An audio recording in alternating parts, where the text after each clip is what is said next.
வணக்கம். என் பேர் விஸ்வநாதன். வாழ்க்கையில் பார்த்தீங்கன்னா ரொம்ப பொறுமை தேவை எல்லாருக்குமே. முக்கியமாக பார்த்தீங்கன்னா நாட்டு பிரதமர்.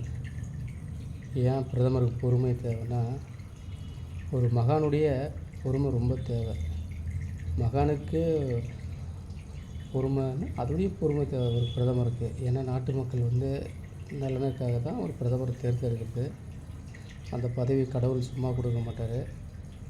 அது பூர்வ புண்ணியம் இருந்தால் தான் கிடைக்கும். அந்த கிடைச்ச வாய்ப்பை கண்மூடித்தனமாக யூஸ் பண்ணக்கூடாது. என்ன விஷயம்னா, மக்கள் பாதுகாக்கணும் அந்தந்த நாட்டில்.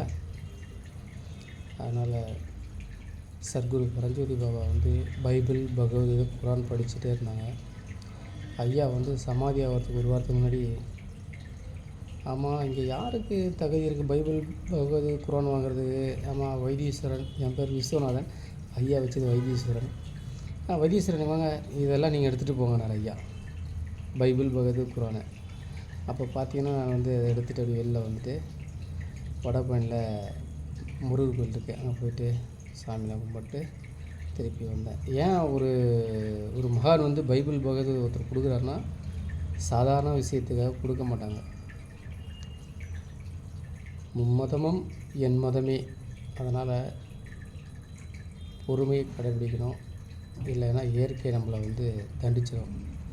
இயற்கைக்கு மிஞ்சினது சயின்ஸில் ஒன்றுமே இல்லை, விஞ்ஞானத்துலேயும் ஒன்றும் இல்லை. எல்லாம் இருக்கும், ஆனால் எதுவுமே இருக்காது.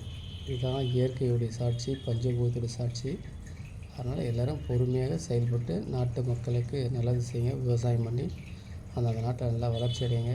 சத்குரு பரஞ்சோதி பாபா திருவடி சரணம். எல்லோருக்கும் ஆசீர்வாதம் பண்ணுங்கய்யா.